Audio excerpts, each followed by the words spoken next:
Iniciando mais um Conversando com Economistas de hoje, o nosso convidado especial é o nosso delegado municipal do Corecon na cidade de Dois Córregos, Délcio Júlio. O Dércio, ele é professor, ele é mestre, coordenador do curso de Ciências Econômicas da Instituição Toledo de Ensino, lá na unidade de Bauru, e tem uma vasta experiência na área de perícias. Então, tenho certeza hoje que o nosso bate-papo vai render bastante histórias e muitas inspirações para você que está aí do outro lado nos acompanhando. Professor Dércio, seja muito bem-vindo ao Conversando com Economistas. Olá, Renato, obrigado pelo convite. Agradeço a todos que consigam acompanhar o nosso bate-papo aqui e acho que vai ser muito proveitoso para todos nós. Estou à disposição. Tenho certeza que sim. A gente já agradece de antemão aí a sua disponibilidade, o seu tempo de bater um papo com a gente. Vamos iniciar na minha pergunta tradicional. Por que você escolheu fazer economia, Dércio? Renato, a história é meio longa, viu? Eu vou tentar resumir um pouquinho. Mas é assim, eu costumo dizer, inclusive, para os meus alunos que eu tenho um probleminha de DNA, né? Data de nascimento antiga. E isso depõe algumas coisas. Mas é assim, né? Na minha história de vida, eu acabei perdendo meu pai eu ainda muito jovem. Meu pai faleceu, eu tinha 7 para 8 anos.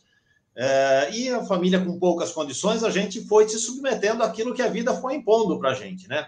Mas minha mãe sempre deixou muito claro para mim, olha, se você quer ser alguém na vida, você vai precisar estudar e conquistar o seu espaço. Então, eu sempre tive isso como uma meta para mim, né? E aí, eis que, né, chegados aí, idos de 1986, em 1985 eu prestei o serviço militar, em 86 eu fui prestar o vestibular, tinha arrumado um emprego onde eu tinha um salário que me permitia pagar meu estudo, né? Aí em 1986 veio a definição, o que eu vou fazer?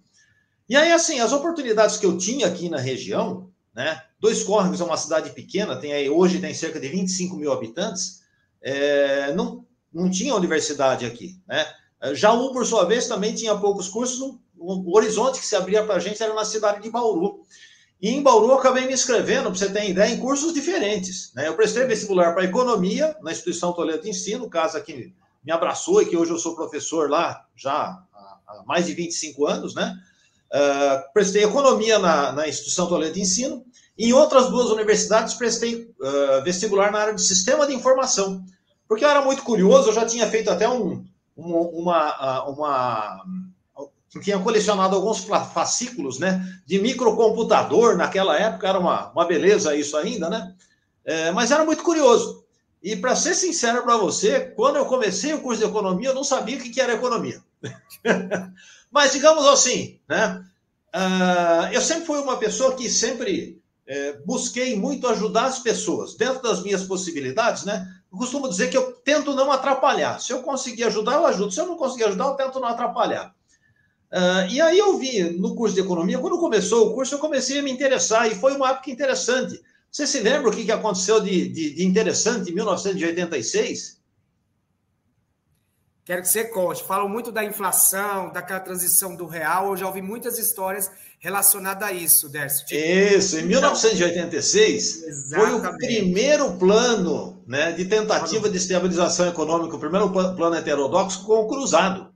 E aí, coincidentemente, eu estava começando na faculdade em 1987.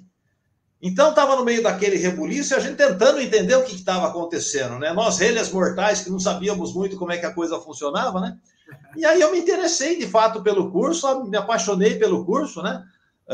Na época surgiu uma oportunidade de trabalho, eu acabei arrumando um emprego em São Paulo, fui para São Paulo, transferi, eu fiz o primeiro ano aqui em Bauru, na Instituição Toledo de Ensino, aí eu transferi meu curso para a FMU aí em São Paulo.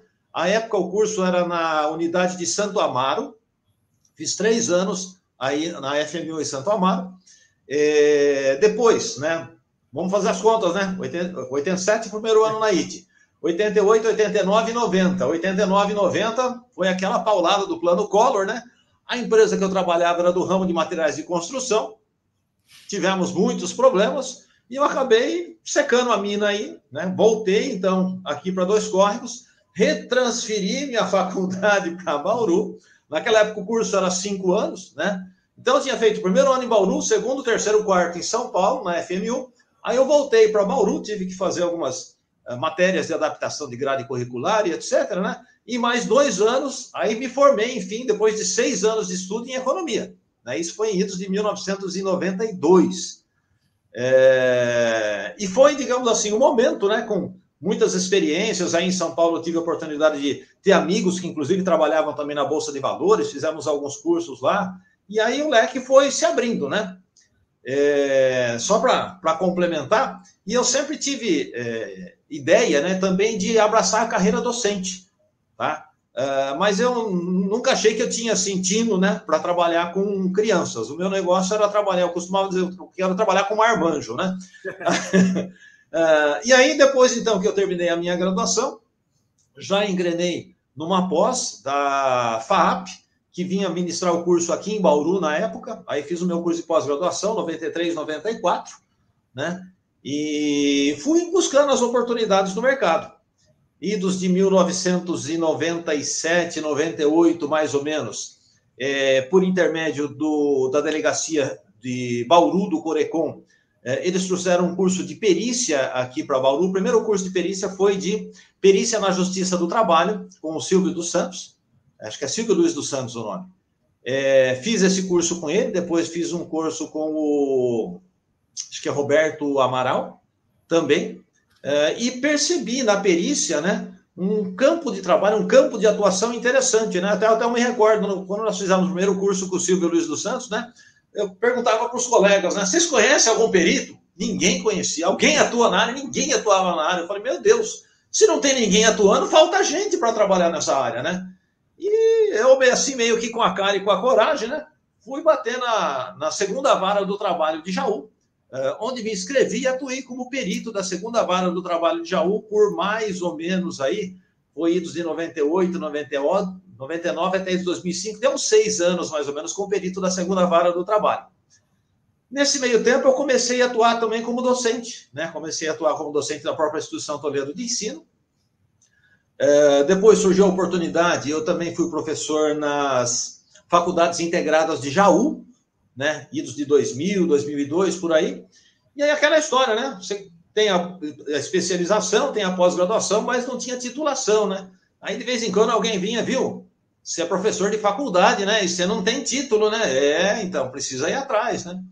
E aí eu comecei a ir atrás, né? Aí foi outro, digamos assim, outro problema que eu arrumei na minha vida. Problema porque, bom, assim, vai. Problema bom, né? Sim, graças a Deus, um problema bom, né? Porque, assim, aqui na nossa região, a gente quase não tem isso, cursos de mestrado, né? E eu já era professor, né? Atuava nos cursos de administração, de contabilidade, de economia, né? Então, eu falei, se eu conseguisse alguma área correlata, era mais fácil, né? Mas aqui na nossa região não tem nada. Os poucos que tem são na área pública. E na área pública aí você tem que passar. No caso da economia, na época, tinha que passar pela ANPEC. No caso da administração, tem que passar pela ANPAD, né? Eu prestei a ANPEC uma vez, fui em Campinas, inclusive, prestar o concurso da ANPEC, mas eu estava com alguns problemas de saúde, até hoje eu tenho problema de enxaqueca, mas problemas da vida, né? Que a gente vai convivendo. Passei mal no dia da prova, não consegui ir bem na prova, aí logo na sequência tive a prova da ANPAD, tentei a ANPAD, passei na ANPAD, fui fazer a prova na USP, em Ribeirão Preto, mas acabou não dando certo. E aí, por intermédio do coordenador do curso das Faculdades Integradas de Jaú, surgiu a oportunidade de eu me inscrever para tentar fazer o mestrado na USP em São Carlos, na área de Engenharia de Transportes, que foi onde acabou dando certo. Prestei a prova, passei, né? E consegui fazer o meu mestrado, então, ali em São Carlos, na área de Engenharia de Transportes, né? Foi idos aí de 2005, 2006, né? Nesse mesmo período eu recebi um convite, foi a época também que eu fui diretor financeiro aqui na Prefeitura de Dois Córregos, fiquei quase 2 anos ali com eles, mas aí eu estava muito sobrecarregado, não estava dando conta de tudo, aí eu falei, se eu preciso parar alguma coisa, eu vou parar com a Prefeitura, porque o prefeito sai, as pessoas vão né? e a vida continua. Aí eu parei com a Prefeitura, continuei dando aula, terminei meu mestrado, e continuei com as minhas perícias também, basicamente disso que eu fui me engrenando nessa vida, né? E algumas poucas consultorias que a gente acaba fazendo aí, porque por causa do círculo de amizade que a gente tem, né? Tanto em questões profissionais, como em questões pessoais e tudo mais. Aproveitando que você falou desse ciclo de amizades, de carreiras, né?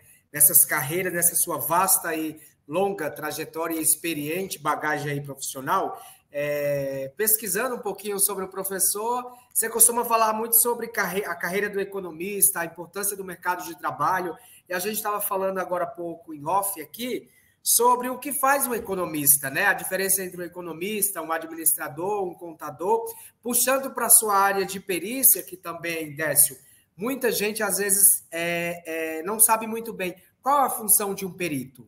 O que eu preciso fazer para me tornar um perito? Eu queria que você explicasse um pouquinho para a gente essas nuances e também aquilo que a gente estava conversando em off, em termos judiciais, né? O que realmente um perito faz? Qual é o papel dele dentro da economia? Certo. Você sabe que, infelizmente, minha mãe acabou falecendo agora em 2021, mas eu tenho a impressão que ela faleceu e não tinha bem certeza do que eu fazia, porque ela falava assim, mas você não é advogado, como que você mexe com o processo? O que você vai fazer lá, conversar com o juiz? É que assim, né? O juiz também não sabe de tudo, né? Eu tentava explicar para ela, né? Mas é assim, o pessoal tem muita dificuldade mesmo, né? Dentro da esfera judicial, a gente costuma dizer assim, num processo, né, as partes sempre se manifestam através dos seus advogados, né, que são formados em direito. Assim como o juiz é formado em direito, assim como o promotor é formado em direito. E eles não dominam todas as áreas do conhecimento. E, pelo contrário, né, tem a visão restrita deles da área do direito e a visão do direito sobre as diversas áreas. Mas cada área tem a sua competência técnica. Então, seja um economista, seja um médico, seja um engenheiro, seja um contabilista, muitas vezes o pessoal da área jurídica tem a necessidade de alguém que domine a área técnica justamente para indicar aquilo que de fato está acontecendo, né, nas várias situações que se colocam dentro dos processos judiciais. E aí, então, o perito, ele é chamado, na realidade, ele não é um funcionário da justiça, né, mas ele é nomeado por processo em função do tipo de causa que ali está se colocando. Então, em função, muitas vezes, do tipo de conflito que ali se instaurou e que a situação exige alguém que tenha o domínio técnico para poder esclarecer para uma pessoa que não tem conhecimento técnico, para um operador do direito, aquilo que, de fato, interessa para poder solucionar aquele conflito. Afinal de contas, um processo surge em função de um conflito que se iniciou na sociedade e que a sociedade não conseguiu resolvê-lo de forma adequada. Por isso, a gente chama, então, o Poder Judiciário para vir resolver, conforme a legislação, aquilo que se coloca ali. E o que eu comentava com você é que a gente percebe que os próprios operadores do direito, né, nós somos nomeados pelos juízes, tá? Mas existe em cada cartório, em cada vara, seja ela civil e etc., né? A gente atua mais na área civil, obviamente, uma lista, né, dos possíveis peritos que se colocam à disposição para trabalhar para a justiça. E, dentro desses peritos, o pessoal tem muita dificuldade para entender o que faz o administrador, o que faz o contabilista, o que faz o economista. Isso não é diferente na nossa sociedade. Eu faço muitas vezes um trabalho, por exemplo, com escolas, para falar com alunos do ensino médio, né? Aí eu pergunto para os próprios alunos, né? Vocês vieram aqui, né, para conhecer os vários cursos, né? Vocês sabem a diferença, o que faz o administrador, o que faz o contabilista, o que faz o economista? Normalmente eles têm dificuldade. E vou mais longe. Às vezes eu falo com os próprios alunos na faculdade, os alunos também têm dificuldade, né? E aí, só para não deixar a curiosidade no ar, eu costumo fazer a seguinte comparação, né? Tanto contabilista, como administrador, como economista, trabalham muito com empresas, né? Só que cada um atua muitas vezes com um olhar diferente. Então, eu coloco assim para o pessoal, principalmente para um molecada do ensino médio, para ficar mais fácil para eles entenderem, né? O contabilista, né, é aquele que vai aplicar a técnica contábil. Então, a questão dele é a aplicação o registro, né, dos atos e fatos conforme a técnica contábil. Ele precisa medir e apresentar de forma adequada para que aquilo atenda à nossa legislação. O contabilista é o técnico, que vai estar focado no registro. Ponto. Administrador. O administrador, eu costumo dizer que é aquele cara que está com um olho no peixe e o outro no gato, né? Ele faz a empresa, ele precisa estar de olho na empresa para que a empresa faça o que ela tem que fazer. Tenha um bom produto, tenha um bom relacionamento com seus colaboradores, com seus fornecedores, com os órgãos governamentais, com as instituições financeiras, né? Ou seja, organizar a empresa internamente. Só que todas as empresas que eu conheço querem crescer. E onde a empresa cresce? Não é internamente, é externamente. A empresa cresce no mercado. Então, ele precisa estar com o olho no peixe, que é a empresa, e com o olho no gato, que é o mercado. Porque as oportunidades para a empresa crescer, para a empresa se expandir, para a empresa atender melhor o cliente, estão no mercado. Esse é o administrador. E um detalhe importante, né? Fazer esse negócio dar lucro, o que muitas vezes a gente sabe que não é fácil. Tá? Esse é o administrador. E o economista, que é o terceiro que ficou aí, né? O economista é o cara do mercado. O economista estuda oferta e procura. Então, ele precisa entender daquilo que as pessoas querem, ou pelo menos o que elas não querem. Muitas vezes as pessoas têm dificuldade de saber o que elas querem, mas sabem o que elas não querem, né? Entender como é que as pessoas se impulsionam para demandar os produtos, entender como é que as empresas oferecem, que são os ofertantes dentro desse mercado. Por isso que o economista precisa entender de empresa, senão ele não entende a oferta. Então ele precisa saber como a empresa atua e precisa saber dos registros dessa empresa também para poder direcioná-la no mercado. Acho que agora ficou muito bem pontuado e firmado a diferença de cada um aí entre o que faz um contabilista, um administrador e um economista. E aproveitando que a gente está falando ainda nessa área de perícia, você atua como assistente técnica pericial econômica e financeira civil, assistência técnica pericial econômica e financeira trabalhista, cálculos financeiros, consultoria e assessoria financeira, docência em economia e finanças e a perícia econômica e financeira judicial, civil e trabalhista. São todos campos com oportunidades para economista, Décio? Fala um pouquinho para a gente. Com certeza, e não só, né? Porque no fim das contas, né, as oportunidades que foram surgindo, eu acabei trazendo minha carreira mais para o setor jurídico, inclusive, né? Trabalhando com perícia, seja na área civil, seja na área trabalhista. E isso daí é um campo, né, que demanda muito trabalho, tem muita demanda de trabalho. A gente percebe que há poucos profissionais abraçando essa causa. Na instituição Toledo de Ensino, onde eu sou docente, nós colocamos, inclusive, no curso de economia, uma matéria específica sobre perícia, né? Obviamente que a gente não espera que dentro de uma sala aí de 30, 40 alunos, eu vou ter 30 ou 40 peritos, né? Mas se eu tiver um ou dois, já é mais alguém que está ajudando o mercado, porque eu sempre ouço o reclamo dos advogados, do pessoal do direito, né? Da falta de profissionais atuando na área. E graças, de certa forma, a essa atuação nossa, eu tenho vários ex-alunos meus, né, que hoje atuam, inclusive, na área, né, e tem ajudado um pouquinho mais a suprir essa demanda. Mas não é só a demanda dentro dessa esfera, há várias outras, né? Na questão de consultoria também. Há poucos dias você entrevistou aqui a Nayara. A Nayara foi minha aluna, inclusive. Olha, né? Que legal. Que bacana. Que aqui de Bauru, trabalha com consultoria também, tá?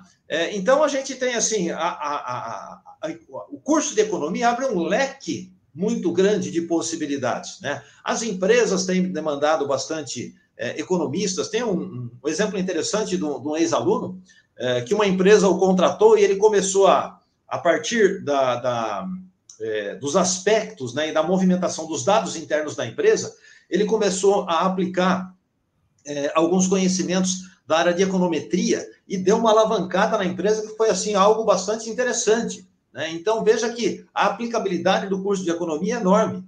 Acontece que muitas vezes as empresas não têm também esta ideia daquilo que o economista pode trazer de diferenciais para as empresas, né? Então, a gente, de certa forma, vai tentando aí aos poucos, né? Até comentamos, né? Eu faço um trabalho, inclusive, em escolas de ensino médio e tudo mais, divulgar um pouco mais a profissão do economista, que é algo ainda, de certa forma, um tanto quanto desconhecido para boa parcela da população. Você trouxe um comentário assim, bem relevante, que eu queria saber a sua visão, que ainda falta economistas trabalhando como peritos. Na sua visão, o que falta para despertar esse interesse de ter mais interessados, mais economistas, para trabalhar nessa área de perícia? Falta alguma coisa, um incentivo? Qual é? O que você pensa, Dércio? Na realidade, né, como eu falei para você aqui na Instituição Toledo de Ensino, nós temos uma matéria específica, e isso desperta em alguns alunos essa possibilidade, né? Mas essa não é a realidade dos outros cursos de economia que a gente tem por aí, né? Aqui no interior do estado de São Paulo, a gente tem uma certa deficiência, porque Bauru foi a única instituição que acabou tendo com regularidade o curso durante todo o tempo, né? Você vê, o nosso curso aqui já tem há mais de 60 anos. E não houve interrupção desse curso. Há outras cidades, né, e que infelizmente houve um período aí de baixa demanda do curso de economia, talvez até pelo desconhecimento da população do que faz um economista, que esses cursos se descontinuaram, né? Eu fiquei sabendo há pouco tempo que parece-me que agora em Araçatuba, depois de acho que 7, 8 anos, vão tentar lançar novamente o curso de economia, né?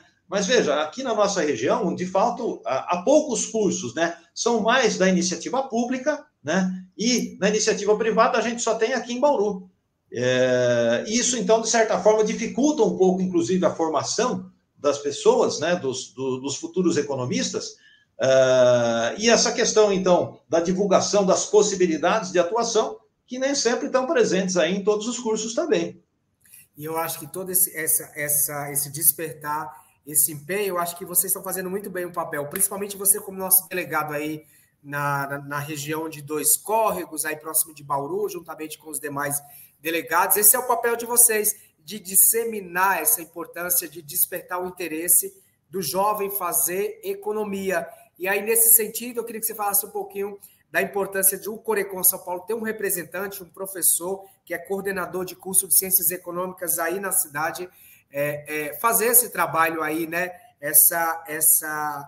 Esse trabalho de ir nas escolas, nas universidades, de falar e fazer esse chamamento para que as pessoas conheçam o curso de economia. Queria que você falasse sobre essa importância. Com certeza. Aqui em Dois Córregos, né, é uma cidade pequena, nós temos aqui cerca de 25 mil habitantes.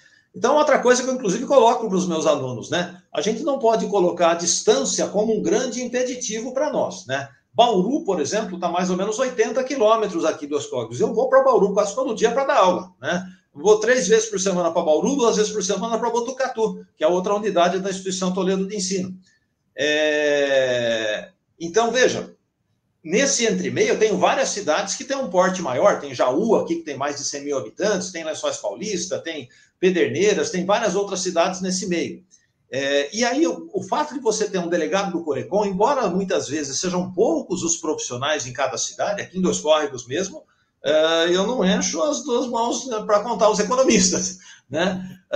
Mas é importante a gente divulgar e ter essa penetração para que as pessoas entendam o que, de fato, o que um economista faz e possam se colocar, então, à disposição, porque, no fim das contas, todos nós estamos construindo uma sociedade melhor, né? Então, eu acho que é importante essa iniciativa, inclusive, do Corecon, que está sempre presente com a gente aí, ter um delegado em cada cidade, né, para que esse delegado possa dar um apoio, muitas vezes à população, à iniciativa pública, né, a todo esse envolvimento do Corecon, inclusive, em tentar decifrar um pouco melhor essa questão do orçamento público, que muitas vezes é muito inacessível a boa parte da população, e com o nosso conhecimento a gente consegue auxiliar para que isso chegue mais próximo do dia a dia das pessoas. E esse é o nosso dever e compromisso, né? De ir até a sociedade, de ir até as cidades aqui, principalmente do nosso estado, onde a gente representa o estado de São Paulo, para falar sobre economia, para mostrar o papel e o valor que o economista tem. Décio, a gente já está quase chegando no fim do nosso Conversando com Economistas. A gente ficaria aqui tranquilo o dia inteiro conversando sobre a carreira, sobre a importância do economista, sobre o mercado de trabalho, mas a gente tem que finalizar. E eu queria que você deixasse agora um recado especial para o jovem economista, principalmente você que trabalha diretamente aí com os futuros profissionais de economia, para aquele que ainda está em dúvida em fazer ou não economia, qual é o recado que você deixa? De fato é uma pena, né? Já está acabando, não deu nem tempo de começar quase. Mas é bom a gente bater um papo sim. E aí eu deixo então um recado para para os jovens, né, principalmente aqueles que estão pensando, né, que carreira devem abraçar e tudo mais, né, pensem com carinho na carreira do economista. Né? É um profissional que tem uma formação excepcional, né, que pode atuar em muitas áreas, tá? Tem o seu espaço no mercado. A gente sabe que até mesmo em virtude, né, dos poucos cursos que nós temos do curso de economia, da profissão de economista, a quantidade de economistas que nós temos atuando, ela é um tanto quanto reduzida. Né? Quando a gente pega, inclusive, o número de inscritos no Corecon, a gente vê que falta profissionais. Né? Então, pensem no profissional de economia com carinho, em virtude da formação que é oferecida, né? E das possibilidades de atuação, e de ser um profissional que, com certeza, vai contribuir, e bastante, seja para as empresas públicas, seja para as empresas privadas.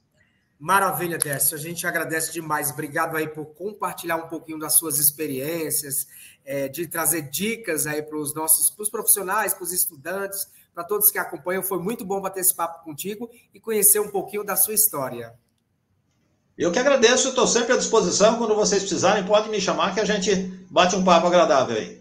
O Corecon também está sempre à disposição sua e de você que está nos acompanhando aí, seja no que você precisar, em qualquer suporte aí para o economista, para o estudante, conte aqui com o Conselho Regional de Economia. Bem, com essa belíssima história, essa trajetória de sucesso aí do nosso professor Décio, o Conversando com Economistas fica por aqui. Espero que você tenha gostado desse bate-papo, que ele tenha te inspirado bastante, principalmente em você fazer economia. Lembra da história do professor. Obrigado a todos, um forte abraço e a gente se encontra numa próxima edição. Tchau, tchau.